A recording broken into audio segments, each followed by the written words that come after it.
근대 제동계 경제 볼까요? 107페이지 173번. 다음 제도에 대한 설명으로 옳지 않은 것은 각 도의 토지의 만포 저금을 확인하고 일결마다 쌀을 거두어 배에 실어 서울로 보낸다. 바다에서 먼 산간벽지는 쌀값에 해당하는 3배나 무명을 거두어 서울로 운반한다.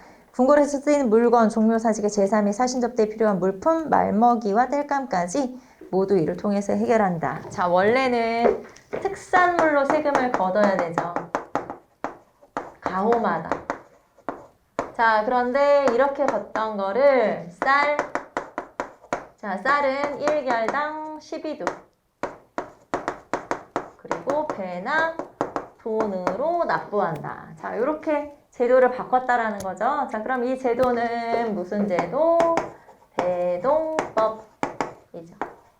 자, 대동법은 광해군 때부터 시작해서 숙종 때 전국으로 실시가 되죠. 그래서 광해군 때부터.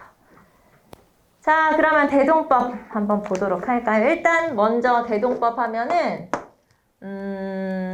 공인 그리고 선해청, 공인과 선해청이 등장하게 되고, 자, 그 다음에 특산물이 쌀이나 배나 돈으로 바뀌었기 때문에 요 성격은 자, 공납의 전세화. 자, 공납은 특산물로 내는 거고 전세는 쌀로 내는 거죠. 그래서 기준이 일단 가호에서 토지로 바뀌었다는 것도 확인. 자, 그 다음에 돈으로 세금을 내도 된다라고 했으니까 조세의 급납화가 이루어졌죠. 그래서 이것도 한번 체크 해볼까요? 자, 그럼 1번 현물징수가 모두 사라지게 되어 농민생활이 안정되었다. 자, 현물징수가 모두 사라진 건 아니죠. 상공만, 상공, 별공, 진상 중에 상공만 이렇게 바뀐 거고 별공과 진상은 여전히 현물로 걷기 때문에 현물징수가 사라진 건 아니다. 1번 틀렸고 2번 공인이라고 하는 어용상인이 등장하는 계기가 되었다? 맞고요. 중앙에 선해청, 지방에 대동청이 설치되었다? 맞아요. 자, 조세의 급납화, 공납의 전세화가 이루어지게 되었다. 여기 우리 공납의 전세화, 조세의 급납화. 자, 그러므로 정답은 1번. 자, 174번. 다음 대책으로 시행된 조치를 바르게 설명한 것. 양역을 반으로 줄이라고 명하였다. 구전을 한 집안에서 거두게 되면 주인과 노비의 명분이 문란해진다. 결포는 행해진 세율이 있어 더 부과되기 어렵다. 호포나 결포는 모두 문제가 있다. 이제 군포를 한 필로 줄이고 감소된 액수를 채울 수 있는 대책을 강구하라. 자, 균역법이죠. 균역법은 영조 때 실시된 거고, 자, 군포를 2필에서 1필로 줄여준 거죠. 자, 세금을 절반으로 감해 주었기 때문에 자, 나라로 들어오는 세금도 절반으로 줄어들었으니까 뭐를 세워라? 대책을 세워라. 즉 보완책을 세워와라. 그래서 보완책으로 세워온 게 세 가지죠. 첫째, 결작. 자, 토지가 있는 사람들은 세금 낼 때 1결당 2두씩 더 내는 거예요. 1결당 2두씩 더 내라. 그 다음에 두 번째, 선무군관포. 선무군관포를 걷었죠. 자, 그러면 선무군관포는 누구한테 걷었어요? 누구? 지방 토호. 그리고 뭐 상류층. 여기서 여러분이 주의해야 될 거는 양반은 아니라는 거. 양반은 아니에요. 물론 그러면 선무군관이라는 벼슬을 주고 군포를 거둔 거예요. 오히려 너 벼슬 줄게 네가 내라 이거잖아요. 물론 선무군관을 그 벼슬을 하게 되면 양반 대우를 받는 건 맞아요. 하지만 원래부터 양반이었던 사람한테 주는 건 아니에요. 아니, 걷는 건 아니야. 무슨 말인지 알겠죠? 그래서 양반이라고 하면 틀린다. 요거 알아두세요. 양반 아니에요. 자, 그 다음에 세 번째는 뭐 어염세라든가 선박세라든가 다른 관청에서 걷어가는 것을 균역청으로 가져온 거예요. 그래서 이제 재원을 확보한 거죠. 자, 여기에서는 여러분이 선무군관포 알아두시고 2두, 여기는 12, 어디 갔어? 여기는 12두고 여기는 2두고 이런 거니까 이제 숫자 구분을 좀 하시면 되겠죠. 자, 그리고 영조식이라는 것도 다시 한번 체크. 자, 그럼 1번 토지 1결당 미국 2두씩 삼수미세를 거두었다. 삼수미세는 훈련도감에 훈련세를 따로 거둔 거예요. 자, 삼수미세는 여기다 써볼까요? 삼수병에 훈련세를 거뒀다라고 보시면 되고요. 그러면 삼수미세는 2.2두. 2두 아니고 2.2두. 자, 2번 일부 상류층에게 선무분과포를 거두었다. 맞아요. 3번 양반과 상민을 가리지 않고 군포를 부담하게 하였다. 자, 요건 뭐라고 하죠? 호포제. 홍산대원군 때 호포법. 은결을 차단하여 군포를 징수하였다. 은결은 쉽게 말하면 면세지. 그러니까 숨어있는 땅이란 뜻이거든요. 그러니까 세금을 안 내고 숨어있는 그런 면세지 같은 걸 말하는 거고, 그러면 은결은 군역과 관련된 균역법이 아니고 이거는 토지에 대한 세금이잖아요. 전세와 관련된 거죠. 무슨 말인지 이해돼요? 분야가 다르다란 얘기예요. 요거는 지금 군포 줄여준 거니까 군역과 관련된 거잖아요. 군포. 근데 요거는 토지에 관련된 세금이잖아. 분야가 다른 거야. 이해되죠? 무슨 말인지? 네, 그래서 틀린 거죠. 아예 다른 분야다. 세금은 세금이지만 분야가 다르다 이 말이에요. 자, 그래서 정답은 2번.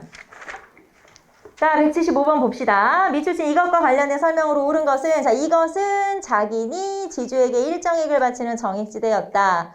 자기는 토지세와 기타 부가세를 모두 부감하는 조건 아래 계약된 지대를 해마다 바치기만 하면 영농과정 전체와 일부 작물의 선택까지도 자유로이 할 수 있었다. 그리하여 총 생산량 중에서 계약한 지대액을 뺀 나머지 분량을 자기 소유로 할 수 있게 된 농민들은 생산 의욕이 높아졌다.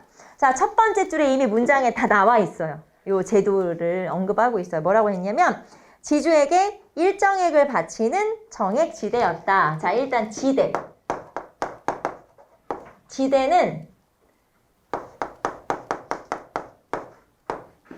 전호가 지주에게 바치는 임대료예요. 전호는 뭐냐면 소작농. 자, 내가 지주의 땅을 빌려서 농사를 짓고 있죠. 그러면 지주한테 뭘 줘야 돼요? 지금으로 하면 내가 남의 집을 빌려서 살고 있지. 그럼 주인한테 뭘 줘야 돼? 월세. 그런 거, 그런 개념이라. 물론 이제 월마다 내는 건 아니지만 어쨌든 그런 개념이다. 임대료. 그래서 지대라는 걸 내야 되는데, 자, 그런데 지대가 종류가 두 가지란 얘기예요. 말하자면. 그래서 하나는 요 지대의 종류가 타조법, 하나는 도조법. 그 반듯하게 그려보려고 했는데 안 돼. 마음이 급해가지고. 자, 그럼 봅시다. 타조법과 도조법으로 나눌 수가 있다는 거예요. 자, 그러면 일단 시기. 자, 타조법은 조선 전기에서부터 후기까지. 도조법은 조선 후기. 자, 그 다음에 내용. 자, 타조법은 정률지대. 그리고 정률지대는 2분의 1이에요. 2분의 1. 그러면은 2분의 1, 내가 농사 지은 것의 절반을 똑 떼서 주는 거잖아요. 이런 걸 병작반수라고 하죠. 절반 주는 거야. 병작반수. 자, 그 다음에 도조법은 정률지대가 아니라 정액지대. 즉, 액수가 정해져 있다는 건데 약 수확량의 3분의 1 정도. 제가 약 3분의 1 정도라고 하는 건 이건 아예 그냥 고정을 시켜서 딱 정해버리는 거고 한 3분의 1 정도. 그러니까 이거에 여러분이 헷갈리는 게 수확량의 3분의 1만큼씩 주는 게 아니고 아예 계약을 할 때 액수를 정하는데 그 비율이 한 3분의 1 정도를 정하는 거예요. 그러니까 액수를 딱 정해놓는 거죠. 자, 그리고 자, 그럼 이렇게 되니까 지주와 전호의 관계. 자, 지주와 전호의 관계가 여기서는 여기서는 신분적 예속 관계. 신분적 예속 관계. 여기는 경제적 관계. 자, 그 다음에 뭐 기타 이렇게 쓸게요. 이거는 지주의 유리. 소장농의 유리. 소장농에 유리하면서 생산 의욕이 향상된다. 다만 이런 게 있어요. 도지권을 가진 농민에게만 주는 거예요. 자, 그러면 다시 설명합시다. 타조법이라고 하는 건 그냥 절반 떼서 주는 거예요. 내 올해 수확량 전체에서 절반 딱 떼서 줘버리면 되는 거죠. 자, 그러면 쉽게 말하면 이거는 비율이기 때문에 내가 예를 들면 이런 거죠. 내가 올해 100가마니 농사를 지었으면 지주에게 50개. 하지만 70개밖에 농사를 못 지었어. 그러면 35개. 즉 150가마니를 지었다 75개. 이게 무슨 말이냐면 얼마나 소장농이 농사 짓느냐에 따라서 지주가 가져가는 게 달라지기 때문에 지주 입장에서는 막 가서 간섭을 할 수밖에 없는 거예요. 그래서 왜 뭐 이런 거 있잖아요. 뭐 종자는 왜 이걸로 쓰냐, 왜 이거는 비료를 이걸로 쓰냐 그러면서 간섭을 막 하는 거죠. 그러다 보니까 신분적인 예속관계다. 그리고 왜 신분적 예속관계냐면 조선 전기부터 시작했으니까 대체적으로 지주가 양반, 그러니까 양반이 지주고 그 다음에 농민이 소장농이니까 내가 가서 양반이니까 평민을 가서 괴롭혀도 뭐 괜찮은 거야. 신분적으로 괜찮은 거지. 그래서 신분적 예속관계를 바탕으로 하고 있다. 이렇게 볼 수 있고 자, 그 다음에 당연히 지주가 얼마나 간섭하느냐에 따라서 가져가는 게 다르니까 지주한테 유리한 거고 하지만 도조법으로 넘어가면 봅시다. 자, 여기에서는 액수가 정해져 있죠. 얼마나 농사 짓느냐에 상관없이 무조건 정해진 양만큼만 주면 되는 거예요. 예를 들면 한 3분의 1 정도니까 한 50가만이라고 칩시다. 너무 많은가? 30가만이라고 칩시다. 그러면 100가만이를 짓든 70가만이를 짓든 얼마를 짓든 간에 30개만 주고 나머지는 다 내 거잖아. 그러니까 생산 의욕이 뿜뿜 말하자면 향상되는 거고 그 다음에 조선 후기에는 꼭 양반이 지주예요. 몰랑 양반이 있을 수도 있잖아. 꼭 지주가 그러니까 소장농은 농민이야. 몰랑 양반이 있을 수 있고 또는 지주가 부농일 수도 있잖아요. 쉽게 말하면 부와 신분이 일치하지 않는 경우도 많아졌다는 거예요. 그러니까 신분적으로 어떻게 해볼 수는 없는 거예요. 이제 조선 후기가 되면. 그렇기 때문에 여기서 그냥 돈만 받는 관계야. 우리는. 신분이랑 이런 거 아무 상관없이 그냥 정해진 액수끼리만 주면 액수만큼만 나한테 주면 내가 가서 간섭할 필요도 없고 뭐라고 할 필요도 없고 그냥 우리는 딱 계약만 맺은 관계죠. 자, 그러다 보니까 소장농한테 훨씬 유리하다. 단 타조법은 일반 지대예요. 일반 지대란 그냥 일반적이라는 얘기야. 그런데 여기는 특수지대예요. 특수지대라는 건 뭐냐면 소작쟁의의 결과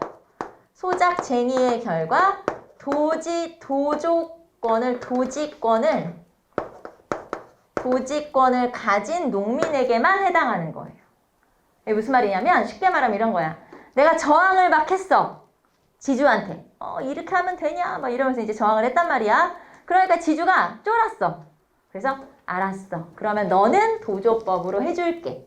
자, 소장농이 여러 명 있는데 얘네들은 그냥 저항 안 하고 가만히 있어. 그러면 지주한테 유리한 타조법으로 그냥 가는 거고 내가 막 가서 저항을 따졌단 말이야. 쉽게 말하면. 따졌더니 지주가 쫄아가지고 그럼 너는 이거 해줄게. 도조법 해줄게. 그래서 나는 도지권을 획득을 한 거예요. 그럼 나는 이걸로 내는 거야. 쉽게 말하면 이렇게 소작쟁이의 결과 얻어낸 그 지대가 특수지대. 그게 바로 도조법이죠. 자, 그래서 여기서는 타조법, 도조법인데 일단 조선 전기에는 타조법, 조선 후기에는 도조법으로 이렇게 바뀐다고 생각하시면 돼요. 왜냐면 시간의 흐름에 따라서, 시기에 따라서 달라지긴 하니까 다만 모두 다 바뀌는 건 아니다. 요런 게 있어야 획득을 해야 이거를 적용받을 수 있다. 그리고 나중에 우리가 일제시대 배우면서 뭐라고 했냐면 왜 우리 토지조사 사업에서 지주의 소유권만 인정하고 뭐 도지권, 뭐 그다음에 경작권, 그다음에 입회권을 다 부정했다고 했잖아요. 그때 우리가 배울 때는 뭐라고 했었냐면 이 도지권을 부분 소유권이라고 표현하기도 해요. 그만큼 도지권이라는 게 권한이 크다는 거죠. 이 땅은 지주 거지만 이 땅에서 농사 짓는 건 내 권한이라 이 말이에요. 그 정도로 권한이 큰 게 도지권이에요. 무슨 말인지 알겠죠? 그래서 그걸 얻어내면 도조법으로 이제 지대를 내면 훨씬 소장농한테 유리하다 이 말이죠. 자, 어쨌든 그래서 그리하여 그러므로 자, 도조법에 관한 설명이에요. 제시문은 지금 도조법 좀 설명을 자세하게 한 거고. 자, 그럼 1번. 병작반 수제가 확대되었다. 자, 병작반 수제는 이 중에서 어떤 거죠? 여기죠? 정유지대 타조법이죠? 1번 틀렸고. 2번. 지주와 전호의 관계가 경제적 관계에서 신분적 예속 관계로 바뀌었다. 이거 뒤집어야 되죠? 신분적 예속 관계에서 경제적 관계로 바뀐 거죠. 자, 3번. 소작쟁이의 결과 일부 도지권을 가진 경우에만 해당되었다? 맞아요. 정답은 3번. 자, 4번. 지주에게 유리한 제도였다. 소장농에게 유리한 제도죠. 정답은 3번. 자, 176번. 다음과 같은 상황이 벌어지던 시대의 모습으로 옳지 않은 것은 객주나 여각은 각 지방의 선상이 물화를 싣고 포구에 들어오면 그 상품의 매매를 중개하고 부수적으로 운송, 보관, 숙박, 금융 등의 영업도 하였다. 객주와 여각은 지방의 큰 장시에도 있었다. 자, 우리가 이런 상인들을 포구 상인들이야. 포구 상업이라고 하잖아요. 이런 것들을 객주, 여각, 선상 이런 거.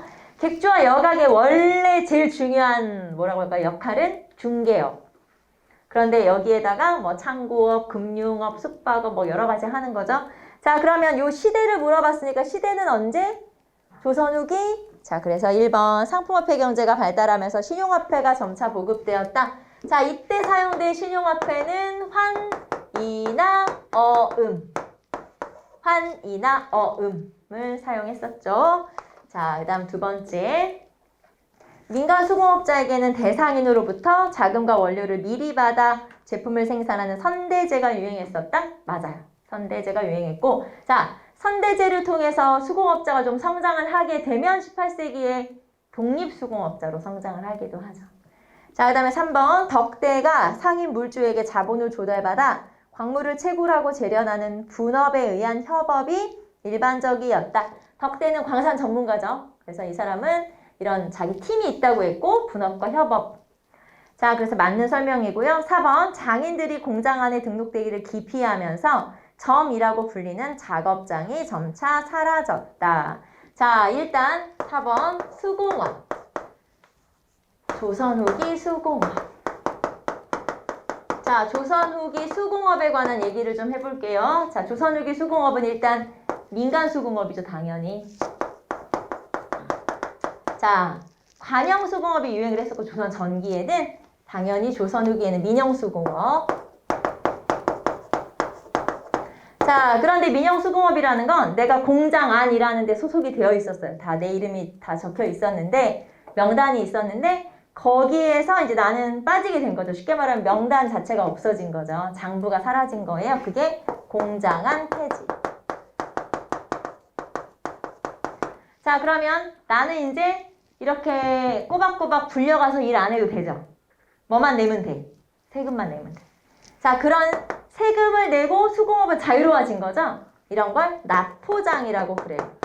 포를 납부하는 수공업자, 장인이 늘어나게 된 거죠. 그래서 납포장이 증가하게 되고 결국에는 이런 사람들이 증가하다 보니까 공장안을 폐지하게 된 거예요. 자, 그리고 조선 후기 수공업은 아까 선대제 수공업이라고 했죠. 그리고 18세기로 넘어가면 독립수공업자로 성장을 하게 되고요. 자, 그 다음에 점의 확대. 점이 발달하죠. 점이라는 건 뭐냐면 작업장. 그래서 수공업자들이 자기들끼리 모여서 같이 작업도 하고 판매도 하고 하는 거를 점이라고 그래요. 그리고 조선 후기에는 수공업이 좀 자유로워졌기 때문에 점이 늘어나게 되죠.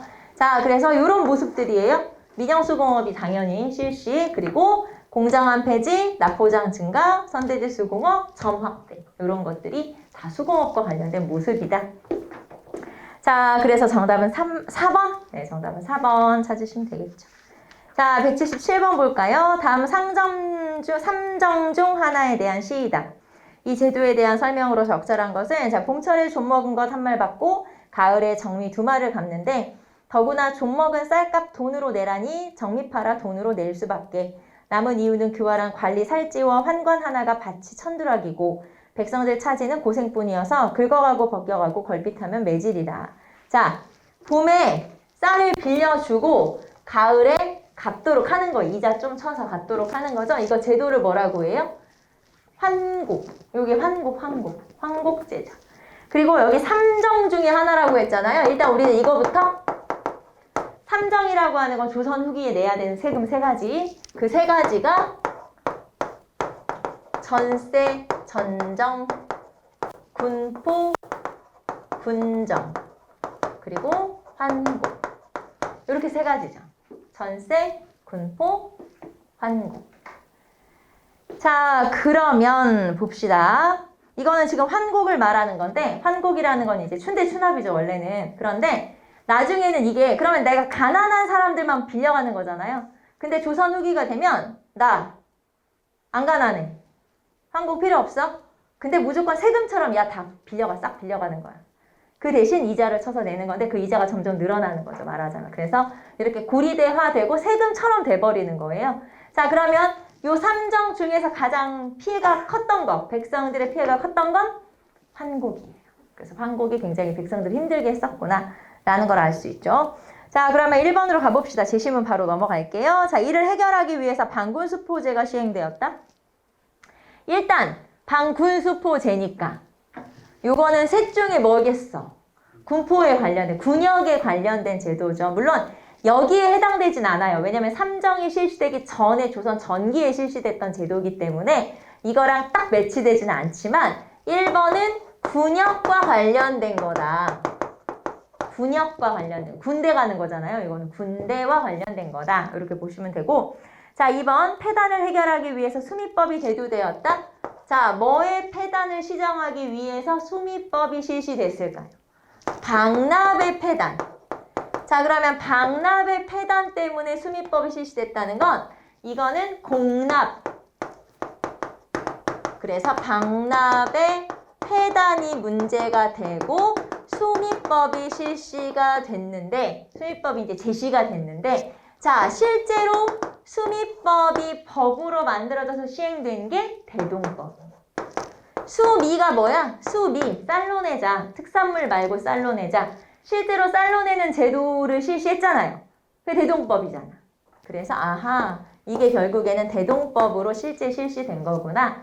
이렇게 보시면 되고, 자, 그럼 공납은 뭐냐면 집집마다 특산물 내는 거. 네, 그게 이제 공납이에요. 자, 그 다음에 3번째 허류, 분석, 반작 등의 폐단이 나타났다. 자, 이거 외울 필요는 없어요. 그냥 요런 것들이 뭐의 폐단이구나? 아, 이게 환곡의 폐단이구나. 이렇게 알아두시면 돼요. 환곡의 폐단이구나. 자, 그러면 제가 이렇게 써볼까요? 전세의 폐단. 삼정의 문란 중에서 전세의 폐단이 뭐가 있냐면은 은결, 도결, 뭐 백지징세 뭐 이런 게 있어요. 그래서 이런 표현이 나오면 전세의 폐단이고, 그 다음에 군포의 폐단은 알죠? 이미 죽은 사람한테 군포 내라, 어린아이한테도 군포 내라. 이거 뭐예요? 백골징포 들어봤죠, 여러분? 황구첨정 이런 거 나오면 아, 군포의 폐단이구나. 자, 그 다음에 환곡의 폐단이 금방 나왔던 뭐 허류, 분석, 반작 뭐 등등. 의미를 알 필요는 없어요. 그냥 이런 거야. 서류를 조작하거나 뭐 겨 같은 거 섞어서 내거나 뭐 이런 거, 그런 것 등을 말하는 거예요. 자, 그래서 허류, 분석, 반작 등의 폐단이 나타났다. 허류라고 하는 게 쉽게 말하면 허위, 장부를 만들어서 문서를 위조하는 거고, 분석이라는 게 쌀에다가 겨를 절반쯤 섞는 거야. 겨는 쌀 껍질을 말하는 거죠.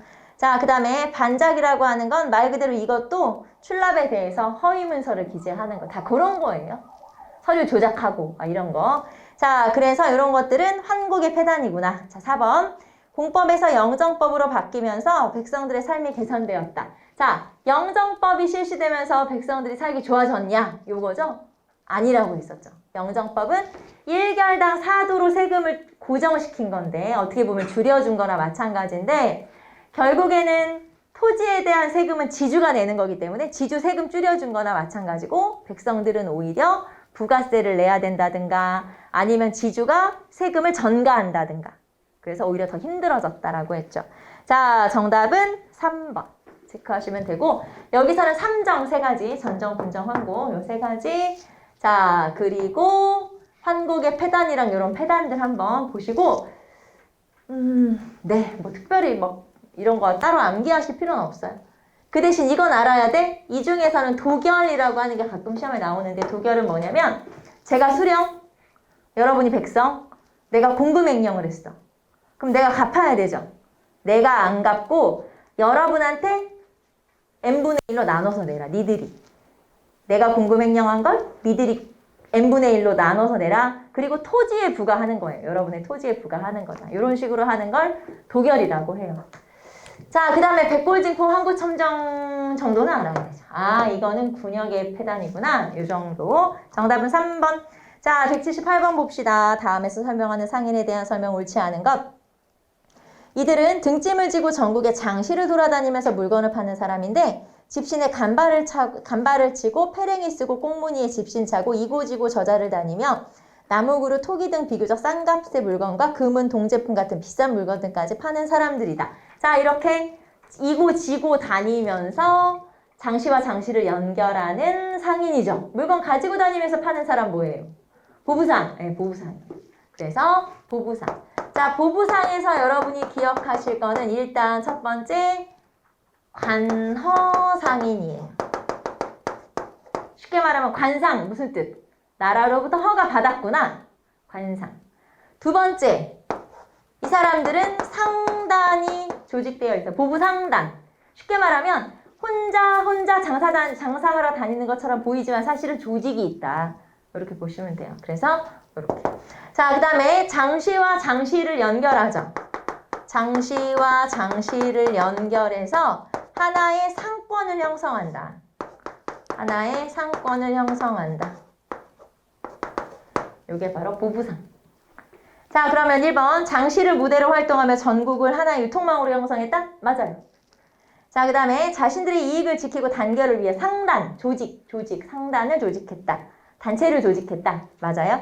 조선 후기의 대표적인 상인의 사상의 일종이었다. 사상 아니고 관상.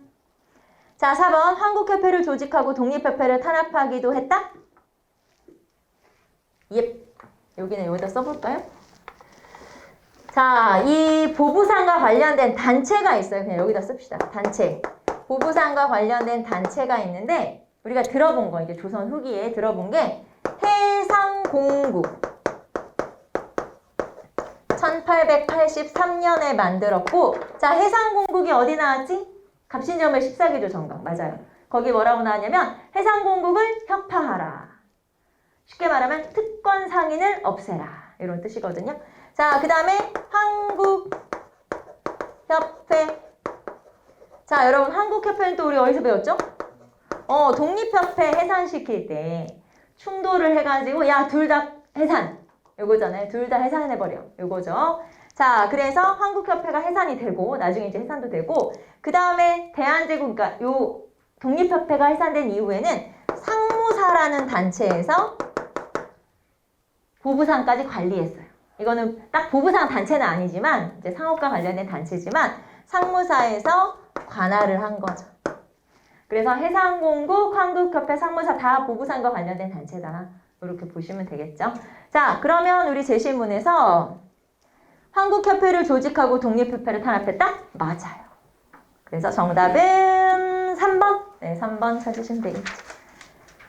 자, 179번 봅시다. 다음은 고려 조선시대의 화폐의 사용과 관련된 것이다. 시대순으로 바르게 나열한 것은 자, 시기순으로 기억, 철전인 건원중보가 제작되었다. 여러분, 건원중보는 고려 성종 최초의 화폐이면서 철전이죠.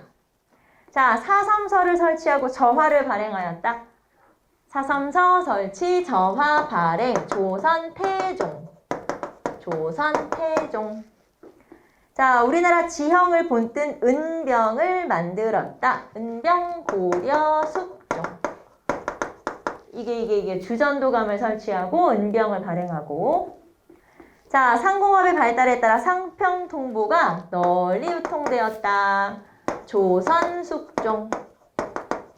상평통보가 그러면 처음 만들어진 건 언제예요? 주조. 인조 때 만들어졌고 전국 확대는 숙종. 조선 숙종. 자, 요거 순서대로 하면은 기역, 디귿, 니은, 리을. 기역, 디귿, 니은, 리을 1번. 자, 다음 자료에 나타난 시기의 경제 상황으로 옳지 않은 것은 자, 2현과 7패는 모두 난전이다. 도고행위는 직방하여 매매하는 것이 어물절의 10배에 이른다. 이들은 노원점의 도고 최경륜, 이성노, 엄차기 등과 체결하여 동서 어물이 서울로 들어오는 것을 모두 사들여 쌓아두었다가 2현과 7패에 보내서 안매하였다. 자, 일단 2현, 7패 조선 후기. 2현과 7패가 조선 후기의 난전이거든요. 난전이 발달한 지역이에요. 2현이 동대문, 7패가 남대문. 그러니까 동대문, 남대문이 발전했다는 건 조선 후기란 얘기죠. 조선 전기는 종로만 발전했고 상권이. 조선 후기에는 2현, 7패, 종로까지. 그래서 2현, 7패 나왔으니까 뭐 조선 후기네. 그리고 여기에서는 지금 도고행위라고 나왔죠. 도고는 독점적 도매 상인이고 쉽게 말하면 좀 대상인, 규모가 좀 있는, 자본력이 좀 있는 상인이고 이 사람들이 서울로 들어오는 거 다 막아가지고 지금으로 하면 매점매석 해가지고 돈 번 거잖아요. 이런 건 이제 도고행위라고 볼 수 있고 도고는 그 상인도 도고고 그런 행위도 도고고 쉽게 말하면. 자, 그러면 1번 조선 후기 사상과 난전의 발호로 시전상인의 특권이 위협받았다. 네, 시전상인들이 특권을 행사를 해도 난전이 많아. 그러니까 다 행사할 수가 없어. 그래서 있으나 마나 한 게 돼버리죠. 그래서 나중에 없애버려. 그게 바로 시내통공이에요. 맞는 설명이죠. 2번 강경포, 원산포 등지가 지역이 새로운 상업중심지로 성장했다. 맞아요. 포구가 새로운 상업 중심지로 성장을 했다는 건데 특히 왜 그런 거 있죠.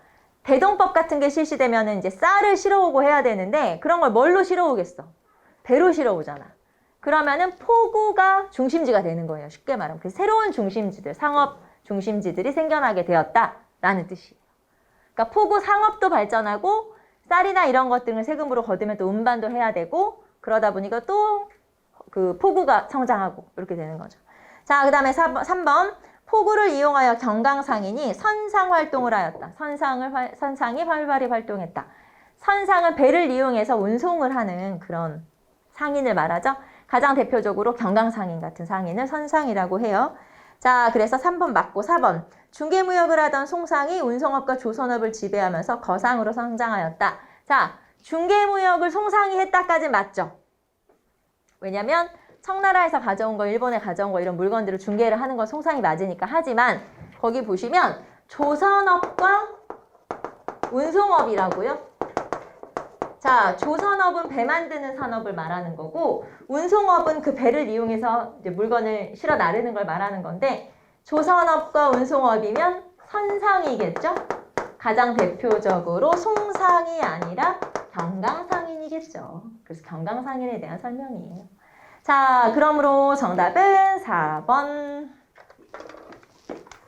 자, 181번 봅시다. 자, 다음에 인물이 속한 계층에 관한 설명으로 옳은 것은 자, 17 사역원의 한 학과에 합격하여 자, 사역원 한 학과에 합격했대요. 그러면은 사역원 시험에 합격했다라고 했으니까 이 사람은 이제 역관 되는 시험을 본 거예요. 역관. 그러면 이 사람은 잡과 시험을 본 거네? 그쵸? 자, 잡과 시험을 본 거고 그래서 나는 뭐가 됐어? 역관이 됐어. 그러니까 중국어 하는 통역관이 된 거예요. 쉽게 말하면. 자, 그래서 틈이 나면 이제 뒤에 읽어볼게요. 틈이 나면 성현의 책을 부지런히 연구해 쉬는 일이 없었다. 경전과 백가에 두루 통달하여 드디어 세상에 이름이 났다. 일에 종사하느라 거기에 힘을 오로지 쏟지 못했지만 공의 시와 문장은 당시 안목 있는 사람들에게 인정을 받았다. 자, 그러면 이 사람은 역관이고 기술직 중인이군요. 이 사람은 기술직 중인. 자, 그럼 기역. 과거에 합격하여 청유직을 거쳐 고위관직에 오를 수 있었다. 자, 청유직이면은 정말 그 왜 좋은 자리, 3, 4, 뭐 2조잘랑 이런 자리를 말하는데 이런 자리까지 올라갈 수 있다고? 그건 양반이겠지. 서학을 비롯해 외래 문화를 수용하는 선구적 역할을 했다. 네, 역관이 주로 이런 역할을 하게 되죠. 자, 그 다음에 디귿. 조선 후기 시사를 조직하여 문예활동을 하였다. 여러분 시사라고 하는 게 시모임, 시동호회를 말하는 거고 그 다음에 문예활동을 하였다라고 했죠. 자, 시사 그리고 문예활동이면 위학문학을 발전시킨 거네요. 위학문학이라고 하는 게 무슨 뜻이냐면 골목길. 자, 골목길이라는 얘기거든요. 쉽게 말하면 이 골목 구석구석에서도 이렇게 문학이 발전했다라고 하는 거여서 이거는 이제 중인들의 문학을 약간 그런 식으로 조금 표현을 좀 이렇게 안 좋게 하는 건데 어쨌든 위학문학이라고 해요. 그래서 중인. 자, 그러면 이거는 중인들에 관한 것이다. 맞아요. 자, 그 다음에 연합상소에 성공하여 명예롭고 좋은 청요직에 진출하게 되었다. 자, 청요직 진출에 그러니까 소청운동이나 통청운동에 성공했다. 이거는 설에 관한 설명이죠. 자, 중인은 실패했잖아요. 기술직 중인은 소청운동에 실패. 설은 성공. 그래서 틀린 설명이죠. 자, 이 중에서 옳은 것을 골라라. 니은과 디귿.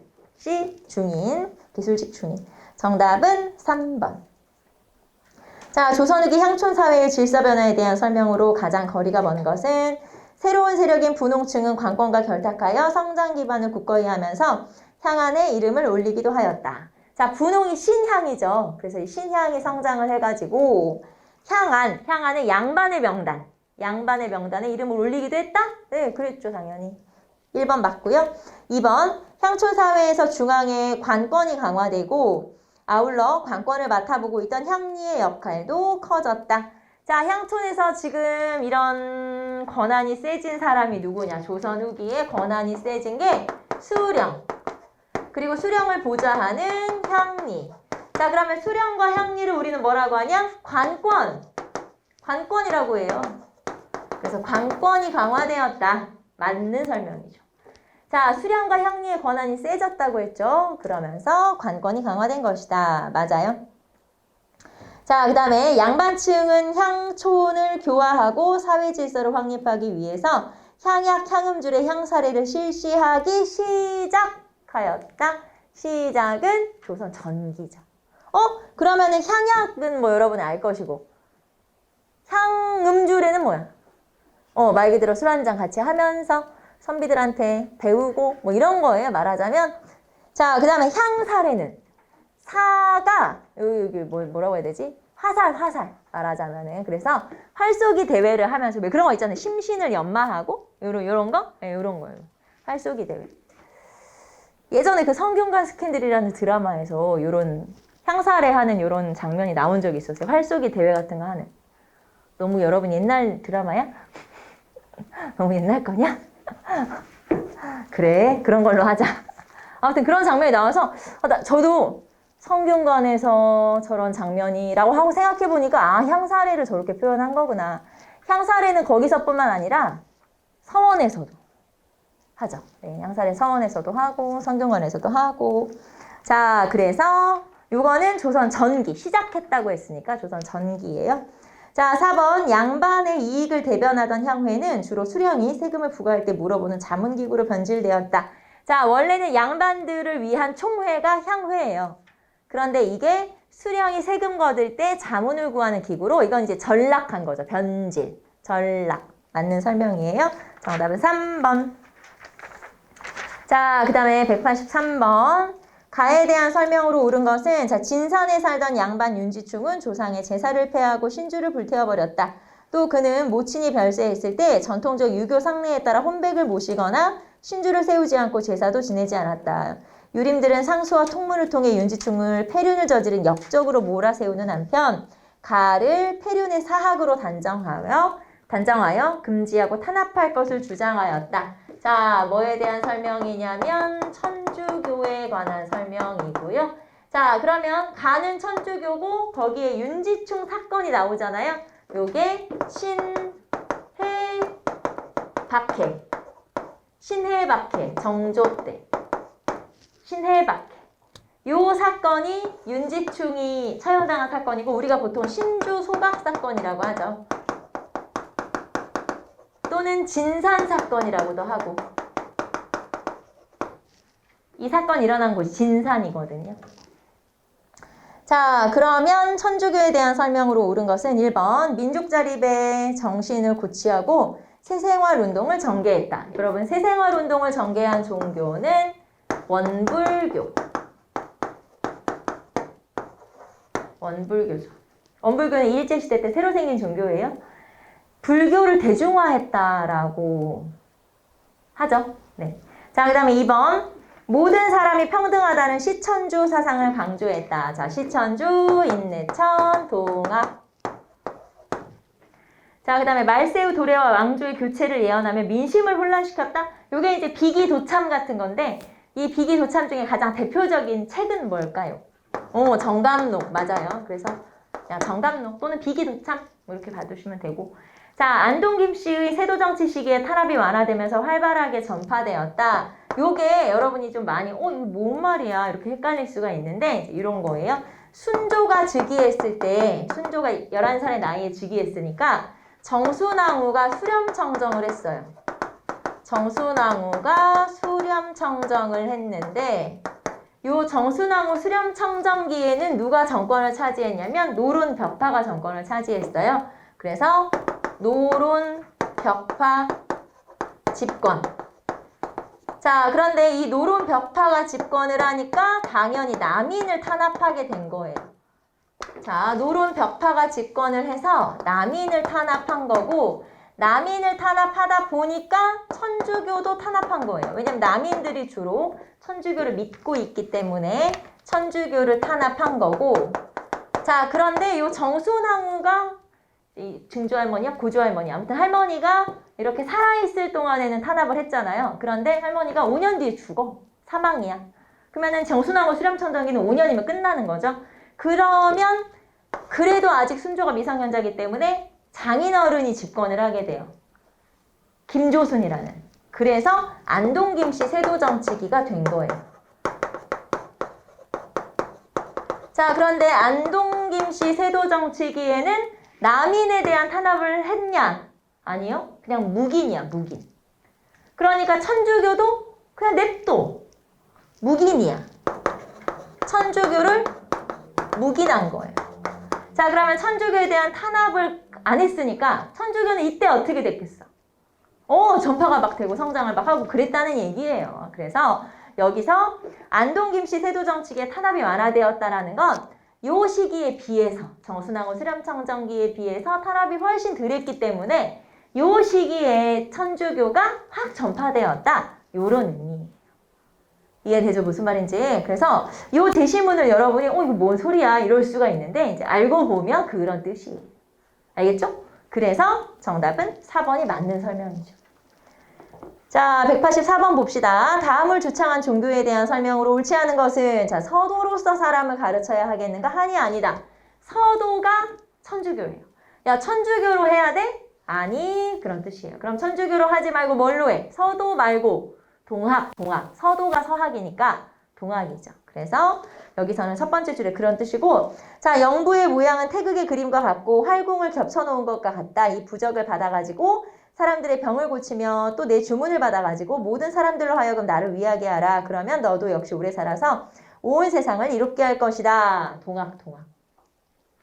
자, 그럼 1번 유불선 3교의 장점을 취하고 천주교의 교리도 받아들였다. 맞아요. 천주교, 그러니까 유불선, 선은 도교예요. 유불도에다가 천주교까지 수용하죠. 자, 보국안민과 광제창생을 내세우면서 사회개혁과 외세배척을 주장하였다. 자, 보국안민은 외세로부터 백성을 보호한다. 광제창생이라는 건 고통으로부터 백성을 구제한다. 이런 뜻이에요. 그래서 맞는 설명이죠. 자, 보국안민, 광제창생, 후천개벽, 사인여천 이런 것들. 이게 다 동학을 뜻하는 표현들이에요.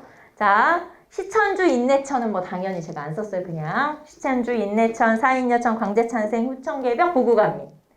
이런 것들이 다 동학이구나. 이렇게 알 수 있죠. 자, 그 다음에 우저감살단을 주도한 나철이 창시한 종교는 대종교.